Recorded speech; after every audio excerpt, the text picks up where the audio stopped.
Takazuka toi, voyageur du tube. Cette fois-ci, nous allons parler du Japon et de ses employés, et de ses salarymen. Et surtout des jeunes salarymen qui rentrent dans le monde magique du travail. Le Japon est l'un des pays les plus avancés technologiquement, ou encore au niveau des moyens de transport public, voire en termes de propreté publique ou privée. Il est par contre à la ramasse quand on parle du droit du travail des femmes, ou encore de l'embauchement de jeunes travailleurs sortant de leurs études. Et nous allons voir que le Japon n'a jamais vraiment été très empathique envers sa masse de travailleurs. Déjà dans les années 80, les futurs diplômés ont théoriquement leurs chances de manière égale. Des recruteurs, dits chasseurs de tête, n'affichent leurs offres que dans les universités de renom. Certains vont jusqu'à rabattre eux-mêmes les meilleurs étudiants. Même si les notes ne sont pas vraiment importantes, le plus intéressant pour les entreprises est le label d'origine de ses employés, tels l'université de Tokyo, de Kyoto ou encore d'Osaka. Les entreprises préférant former leurs nouveaux employés. Selon une loi, les entreprises ne peuvent contacter les étudiants prometteurs que lors du dernier trimestre de leur dernière année d'études. Bien entendu, cela n'est jamais respecté. Les étudiants sont contactés plus d'une année avant la fin de leurs études. Aucun étudiant n'ira dénoncer les entreprises frauduleuses, car la punition serait l'exclusion par tous les employeurs potentiels. Sans oublier que les étudiants ne pourront choisir qu'une seule entreprise pour aller passer leurs épreuves de recrutement. Bizarrement, tous les patrons des grandes entreprises décident d'organiser ces épreuves le même jour. N'est-ce pas cocasse ? Lors de plusieurs entrevues, réparties sur 3 jours, les recruteurs vont poser des questions, complices et pièges afin de mieux cerner la personnalité des candidats. Ils n'iront pas dans la petite mesure. Il faut que les recrues prouvent qu'elles sont convaincues que l'enthousiasme et l'acharnement au travail les animeront lorsqu'ils seront intégrés à l'entreprise. Il faut surtout qu'ils aient l'esprit d'équipe, ce qui n'implique aucune forme d'altruisme. La personnalité dite du loup solitaire sera définie comme un défaut éliminatoire irrévocable. Et avant tout ça, ils ont bien entendu fait des enquêtes sur les différents candidats, tels que sur le milieu du candidat, ses origines, sa vie privée et ses éventuels engagements politiques.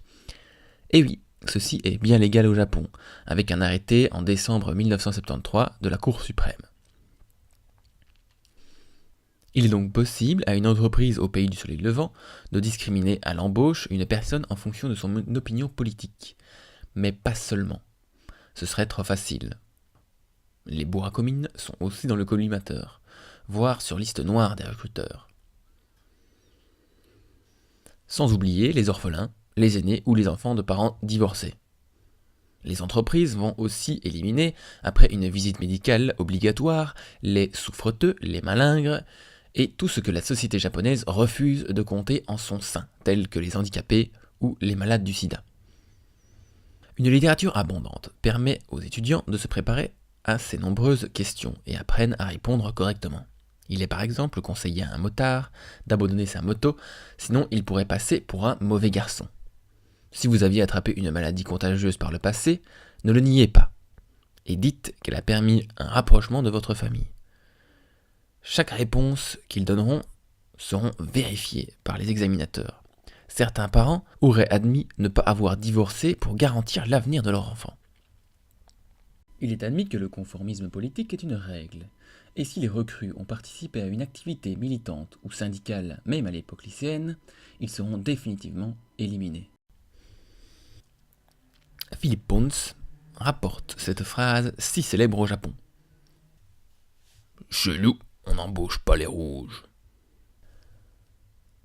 Ah, voilà notre jeune recrue embauchée et prête à vivre sa vie d'adulte. Mais avant d'être pleinement intégré à l'entreprise, le moment est venu de s'acquitter de toutes les années où la société et les parents se sont sacrifiés pour lui.